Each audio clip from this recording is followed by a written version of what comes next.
Assalamualaikum warahmatullahi wabarakatuh.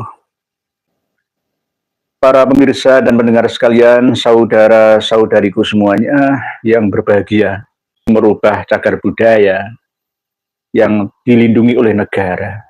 Di antaranya adalah menghilangkan batu nisan asli Sunan Ampel. Terkena pasal 66 nomor 11 tahun 2010 ayat 1, 2, dan 3.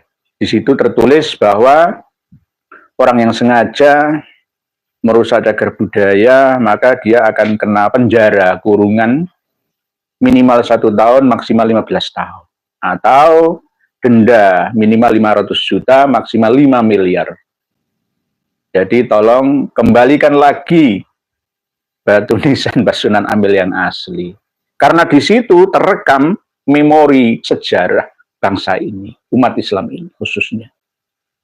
50 tahun yang akan datang, jika batu nisan itu seperti sekarang yang dibangun, seperti kuburan para Habib Yaman, ya, maka sudah tentu tidak mengenal lagi asal-usul sejarah leluhurnya bangsa ini.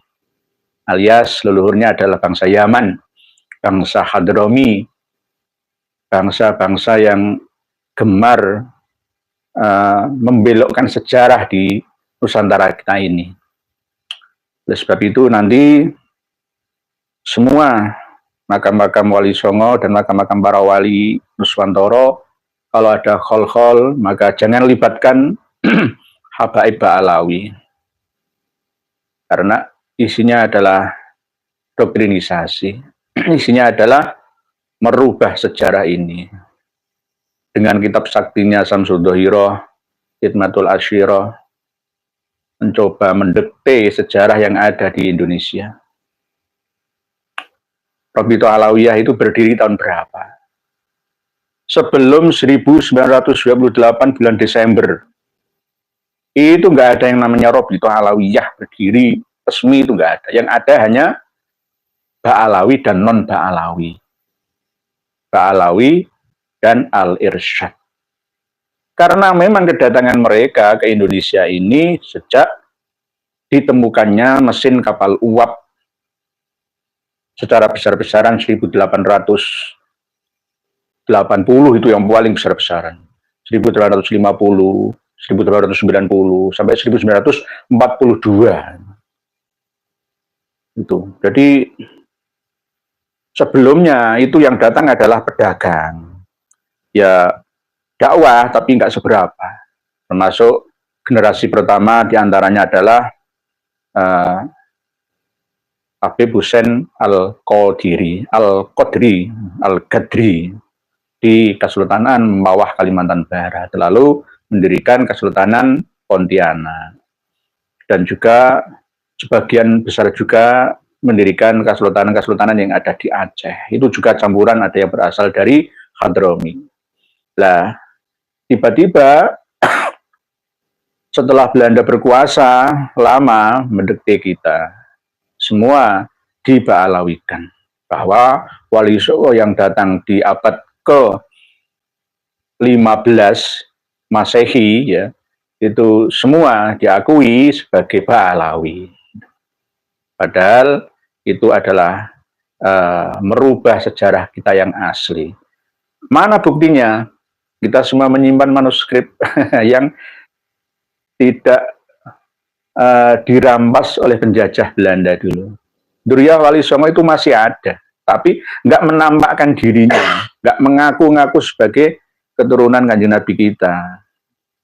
Karena saking ta'zimnya terhadap kemajmuan masyarakat Indonesia. Nggak perlu, nggak ada di antara para kiai, para ulama Duriyah Wali Songo itu mengaku, ini darah Nabi saya. Nggak ada, itu memalukan. Jadi para Duriyah Wali Songo itu justru kebanyakan masih ada titisan darah Nabi, tetapi sudah membaur dengan masyarakat ini. Sudah tidak ada kasta-kasta lagi. Kita ini ayo hidup berdampingan dalam persaingan demi kebaikan dan ketakwaan. Baru beberapa jam yang lalu saya bertemu dengan seorang sejarawan dari Surabaya, yakni Kanjeng Raden Tumenggung Dr. Andus Kusnu Mufid MPDI. Beliau di hall yang ke-547 Mbah Sunan Ampel ini melonsing sebuah buku yang berjudul Keluarga Besar Sunan Ampel dan Syekh Jumadil Kubro, Syekh Ibrahim Asmoro Kondi, Syekh Ali Murtado dari Kerajaan Campa menuju Kerajaan Majapahit. Ini bukunya. Bukunya ini. Saya silaturahmi ke dalam beliau di Surabaya untuk mengkaji buku ini, dan alhamdulillah sudah saya teliti, ternyata ada kesalahan dalam hal silsilah Wali Songo. Di antaranya beliau masih menyebutkan silsilah tersebut mulai dari Syekh Jumadil Kubro ke atas sampai Ahmad Jalaluddin Khan, Abdullah Khan, Abdul Malik Al-Muhajir dari Nasrabad, India, Alawi Amul Faqih, Muhammad Sohib Mirbat, Ali Kholik Qosam, Alawi Asani, Muhammad Sohib Asuma'ah bin Alawi Al-Awwal, Ubaidillah. Ada Ubaidillahnya juga. Jadi ada Alwi, ada ininya ke Ba'alawi. Wali Songo itu ke Ba'alawi. Tapi baru kali ini saya berani berdiskusi dengan beliau, dan alhamdulillah beliau mau merevisi. Inilah akhlak yang terpuji bagi seorang sejarawan sejati. Buku beliau itu yang ada yang sudah diedit sampai ratusan, yang dikasih judul sendiri itu sekitar 25 judul buku. Tapi ketika saya diskusi dengan beliau, alhamdulillah, karena saya mendapatkan manuskrip data kitab yang ada yang lebih tua keberadaannya daripada apa yang beliau dapatkan dari Samsud Dhahirah, dari Khidmatul Asyirah, dari Vandenberg, ya, dari sejarawan-sejarawan ulama-ulama yang memang condong ke Vandenberg. Jadi saya tidak menyalahkan beliau karena memang belum ditemukan. Baru kali ini beliau juga mengikuti kajian-kajian dari Kiai Haji Madudin Usman, selalu mengikuti kajian-kajian di channel ini juga. Dan alhamdulillah, itulah yang harus kita tiru bersama. Kiai-kiai yang ada di seluruh pondok pesantren, di seluruh Indonesia, harus meniru beliau. KRT Dr. Andus Kusnu Mufid MPDI, sejarawan, lulusan S2-nya IAIN Sunan Ampel. Kalau sekarang UINSA, S1-nya di Jember. Ya. Beliau juga seorang wartawan, ya, seorang sejarawan, seorang ilmuwan, ya, yang sangat-sangat mumpuni. Tapi walaupun begitu, saya yang lebih muda ini, beliau terima masukan saya. Di antaranya adalah mau merubah, tapi kemungkinan 2 tahun lagi, dan tetap akan kita kasih data pembandingnya. Saya tidak memaksakan untuk diterima data saya, cuma bagi seorang sejarawan sejati pasti akan mempertimbangkannya, lalu akan mengoreksi pemahamannya. Karena memang tidak semua data itu ditemukan pada masa lalu. Ternyata data-data yang ada saat ini justru malah lebih banyak daripada data-data yang ada pada masa-masa penjajahan Belanda dulu. Di antaranya adalah tentang nasab Ba'alawi. Dulu kan nggak ada yang punya kitab-kitab seperti kita, itu nggak ada. Ya sampai sekarang pondok-pondok pesantren yai-yainya itu ya nggak ada yang memiliki kitab sejarah mereka, sejarah para kaum Ba'alawi yang ada di Indonesia dan dunia pada umumnya. Bahkan tidak hanya tentang silsilah Ba'alawi saja, tetapi tentang tarikh-tarikh dunia, tarikh Khatib Al-Baghdadi, tarikh Madinati Son'a, tarikh Hijaz, tarikh Damaskus Syria, banyak sekali. Ternyata setelah keterbukaan informasi ini, bagi yang mau mengkajinya, ada kitabnya, ada bukunya, ada manuskripnya. Ini kitab atau buku karangan beliau, KRT Dr. Andus Kusnu Mufid MPD. Alhamdulillah beliau mau menerimanya, masukan saya. Dan insya Allah ini akan ditiru oleh seluruh kiai-kiai yang ada. Kita tidak boleh berpegang teguh pada pendapat yang lama saja. Ketika ditemukan pendapat baru yang lebih kuat posisinya, maka wajib menerimanya. Sama seperti ini loh. Dulu sebelum tahun 1960-an itu Freeport ya belum dieksplorasi. Dulu sebelum abad 18 ya, minyak dan gas bumi di dunia ini belum dieksplorasi. Dieksplorasi tapi hanya kecil-kecilan saja karena belum ditemukan alat untuk menyedot minyak dan gas bumi dari dalam perut bumi. Tapi setelah abad 18, 19, 20 sampai 21 sekarang ini secara besar-besaran ya, minyak dan gas bumi dari dalam perut bumi dikeluarkan untuk menghidupkan dabah, untuk menghidupkan mesin berkaki 4, mesin berkaki 2, mesin berkaki 1000 ya, dan mesin yang bisa terbang. Ya, ini namanya update terkini keilmuan. Sama seperti ya Freeport itu tadi, sama dengan juga Android ya. Sebelum ada Android kan BlackBerry Messenger ya kan, itu yang paling hot dan top pada waktu itu. Tapi ternyata setelah teknologi Cina menguasai Indonesia, maka mau tidak mau kita ikut menggunakan produk-produk China yang lebih murah dan berkualitas. Nah, ini namanya kita mau menerima masukan terbaru, informasi terbaru sebagai adendum atau mungkin mengedit ya, merevisi ulang penemuan-penemuan yang lama disesuaikan dengan penemuan terbaru. Begitu juga ini di dalam buku beliau mencantumkan foto asli tahun 1910 makam Mbah Sunan Ampel tahun 1910. RRI Surabaya. Nah, ini yang disimpan oleh RRI Surabaya. Yang punya foto itu siapa? Orang Indonesia yang nggak duwe, ya orang Londo. Nah, ini fotonya. Inilah yang maksudnya harus saya gugat.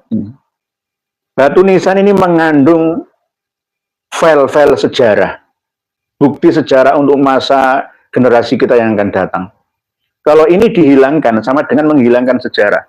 Sudah tidak ada yang namanya cagar budaya lagi. Gopo, ini sama dengan flash disk lah, yang bisa dibaca file-filenya oleh ahlinya mestinya. Itu.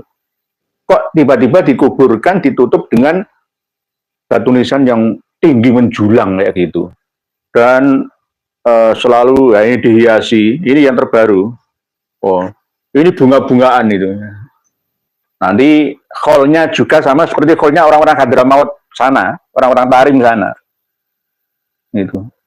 Jadi ini yang kita protes. Jangan sampai Anda lari loh ya. Kita sudah memiliki organisasi resmi. Dan saya juga masuk dalam jajaran kepengurusan pusat dan Jawa Timur. Jangan lari loh. Jangan lari. Karena telah berani mengubah sejarah bangsa ini. Bangsa ini. Ini karena memang penyakit kita, termasuk diantara para pekerja kita yang bekerja di Dinas Kepurbakalaan, Dinas Kebudayaan dan Pariwisata, itu kurang peduli dengan adanya data kearsipan kita. Kerjanya cuma sesuai dengan jam kerja saja. Ketika dikudeta pada masa-masa PPKM Corona, ya, maka kita tidak peduli lagi, dibiarkan saja. Kalau toh memang mau diperbaiki, kan sudah 3 kali ini diperbaiki makamnya. Tapi ini yang terakhir ini, yang pas Corona itu, mencuri waktu kita tidak peduli, tidak ada ziarah-ziarahan, ya, ini lebih berbahaya. Lebih berbahaya. Sebab itu nanti saya juga mohon dukungan dari para sejarawan kita, dari keraton, dari kesunanan, dari kesultanan, ya. Semuanya untuk turut serta peduli akan sejarah bangsa ini. Karena apa? Maju mundurnya sebuah bangsa itu dilihat dari sejarahnya. Kalau sejarah sudah dirusak oleh penjajah, maka generasinya akan berubah. Mindsetnya itu akan berubah. Semuanya ikut berubah. Sama seperti ketika bangsa Indonesia sebelum Masehi, itu tidak ada sejarahnya.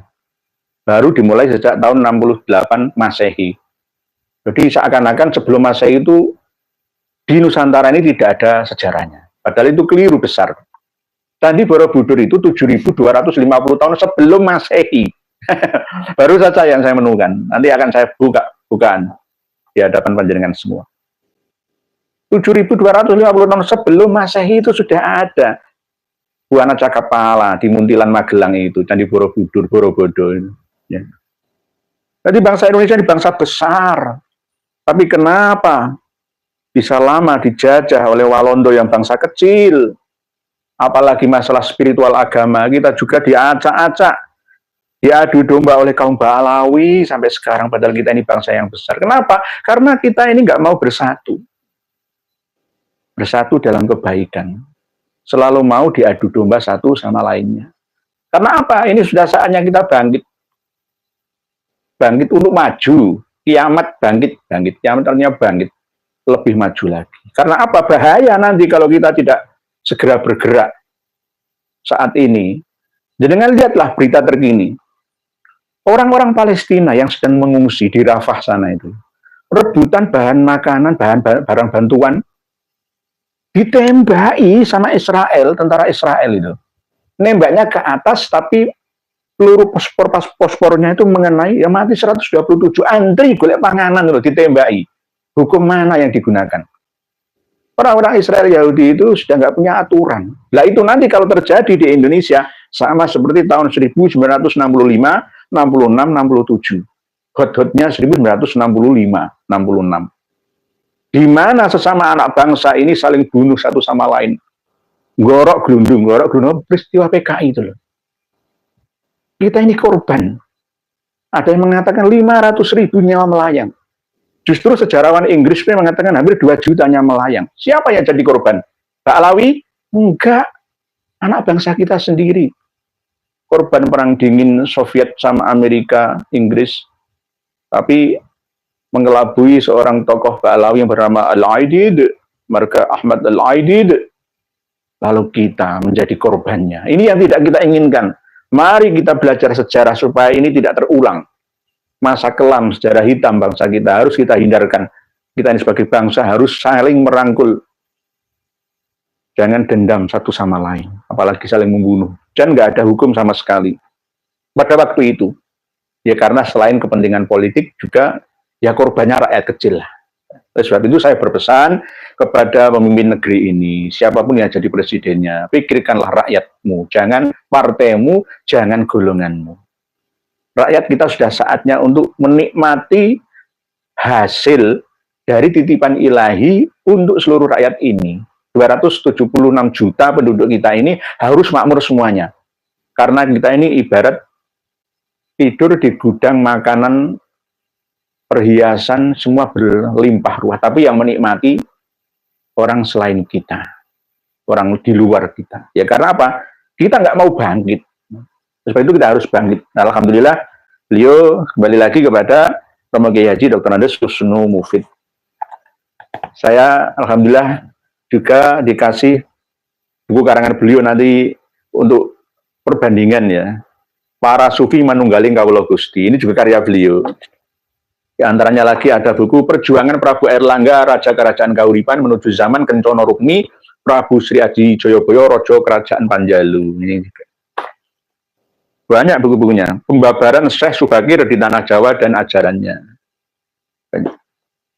Ada lagi ini masa kecil Bung Karno dan orang tuanya. Ini ada. Masuk nanti ada foto-fotonya juga. Masa kecilnya Bung Karno. Nah ini ada fotonya nanti semua. Ada Candi Luang Wentar dan perjalanan Prabu Hayam Wuruk Raja Kerajaan Majapahit di Blitar atau Blitar. Ada lagi perjuangan Wali Pitu dan Wali Enam di Pulau Bali. Lah ini dikupas tuntas oleh beliau juga. Jadi wali-wali yang ada di Bali itu yang diziarah itu para Habib Ba'alawi atau siapa? Saya sudah melakukan wawancara langsung keturunan dari yang di-Ba'alawikan. Sebenarnya bukan Ba'alawi, orang asli Banyuwangi meninggal di sana di-Ba'alawikan.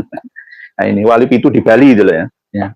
Terus ada lagi Prabu Sri Adi Joyoboyo dengan Syekh Wasil, pangeran dari Mekah. Ini karya-karya beliau termasuk buku-buku yang paling berbobot. Sekarang ada ini. Ada lagi rekonstruksi jejak spiritualitas Syekh Siti Jenar. Ini cari di PDF, downloadnya nggak ada, harus beli. Dan yang paling penting adalah saya juga memiliki buku beliau ini.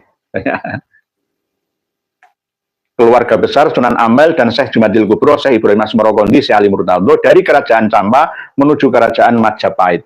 Nah, ini saya punya banyak ini. Tapi karena saya protes tentang silsilah Wali Songo yang ke Ba'alawi itu, maka beliau alhamdulillah menerimanya dan akan merevisinya. Kemungkinan 2 tahun lagi akan terbit yang terbaru. Tapi tetap saya harus membuktikannya.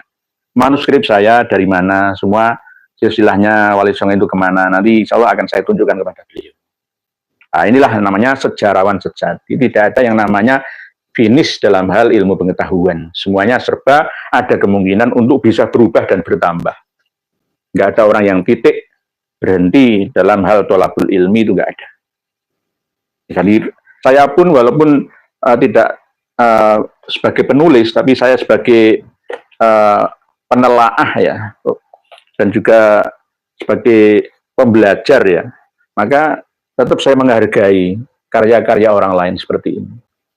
Apalagi kitab karangan Kiai Haji Madudin Usman itu sangat berkualitas.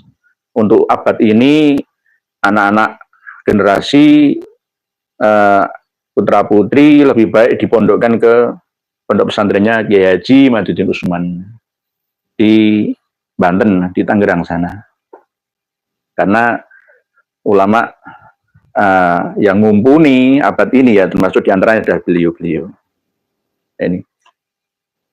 Wallahu a'lam bishawab wal afu minkum. Wassalamualaikum warahmatullahi wabarakatuh.